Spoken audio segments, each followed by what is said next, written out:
How's everybody doing? My name is Anthony Brian Logan, and today we got to talk about our 19-year-old Honduran migrant who climbed the border wall, hopped down, got arrested, and less than 24 hours later gave birth to an anchor baby.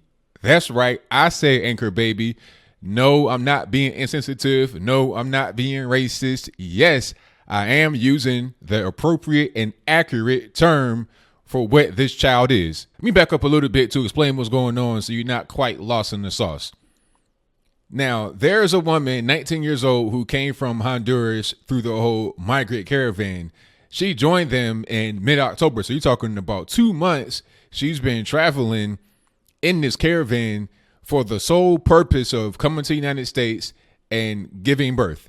Because once you give birth on U.S. soil, it doesn't matter if you're a citizen, non-citizen, or whatever, that baby is automatically a citizen.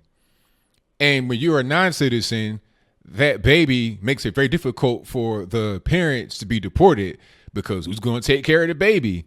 And then on top of that, not only is a mother given, like, I don't want to say almost permission to stay, almost amnesty, so is a father, and then so are other family members. Because let's not gloss over this point. This couple, a 19-year-old woman, 20-year-old man, also have a 2-year-old son who also came along with the trip. So you already got a family of 4 right over the border because one baby got born in the U.S. And then, of course, they already got family that's here. They came through the border at San Diego, but they got family in Ohio. How did they get right there from Honduras? Who knows? But I digress. So you already got family in Ohio. You got a family of 4 that's already here, basically, that's not going to go anywhere. And you're also probably going to be able to bring in other family members from Honduras. That's called chain migration. And these people that come over the border, they know what they're doing. This woman hopped the border wall to give birth to a baby. Now, when she hopped the wall, she immediately got arrested. When she was in the hospital, the customs guys tried to put handcuffs on her, but the nurses stopped them. It's like, look, man, I don't care if she's giving birth to a baby, whatever. She knows what she's doing. She's not an ignorant person. All right. You're not going to travel 2 months in a so-called caravan while you're pregnant, very pregnant, because, I mean, I'm not a mathematician.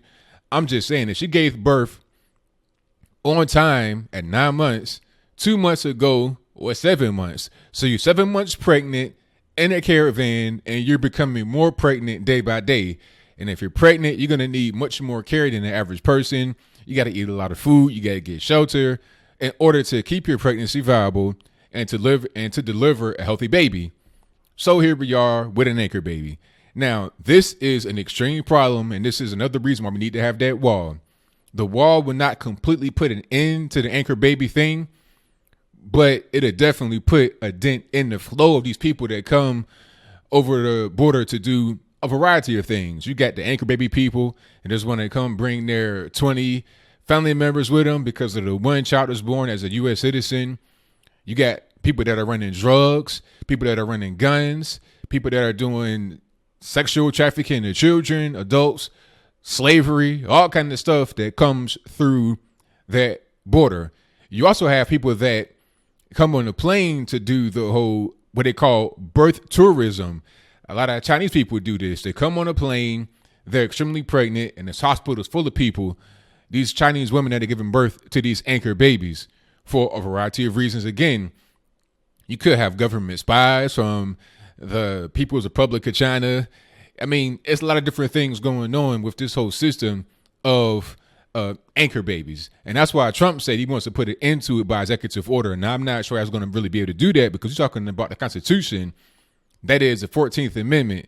You know, if you're born here in the USA, you have citizenship automatically. Now, the reason why this amendment was there is because after the Civil War, after slavery was ended, they wanted to give rights to all citizens, especially black citizens. And when I say they, I mean the federal government, because the Constitution is law of the land, regardless of what your state says. Your state has individual laws, but it cannot go over the Constitution.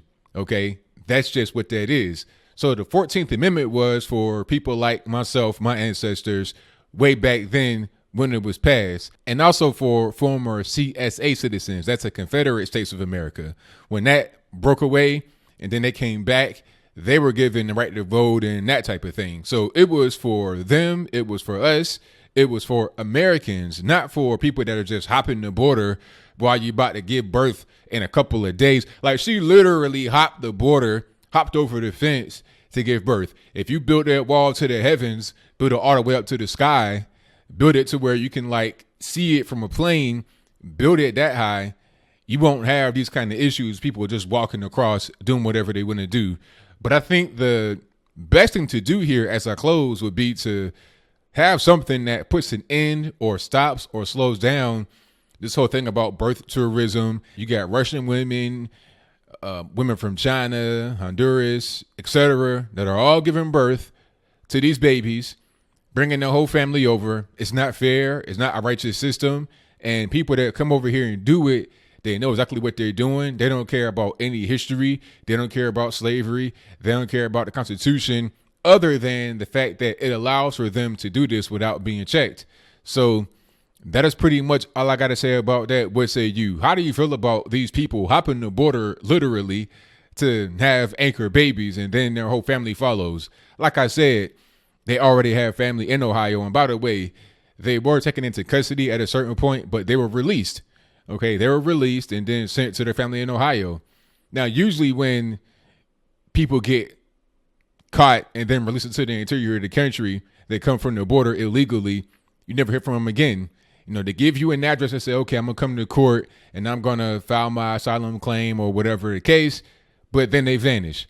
In this case, they probably won't vanish because they got an anchor baby. No need to vanish. You can just be out there and bold. Like, yeah, I come from Honduras. I don't speak never bit of English, but guess what? I got my baby right here who's a U.S. citizen, so you can't deport us because what you going to do with that baby? You can't deport a U.S. citizen. That's not possible. So weird situation, but not anything uncommon. I just want to hear your thoughts on it. Should we build that wall as high as it can go? Should we stop a lot of the visas, the green cards, maybe even some of the passports for a little bit of time coming into the country? Should we pass something that would put an end to the whole anchor baby thing that we have going on? Whatever your comments are, please let me know in the comments below. And that's all I got to say for this video. If you like what you heard, please comment, rate, share, and subscribe. Peace.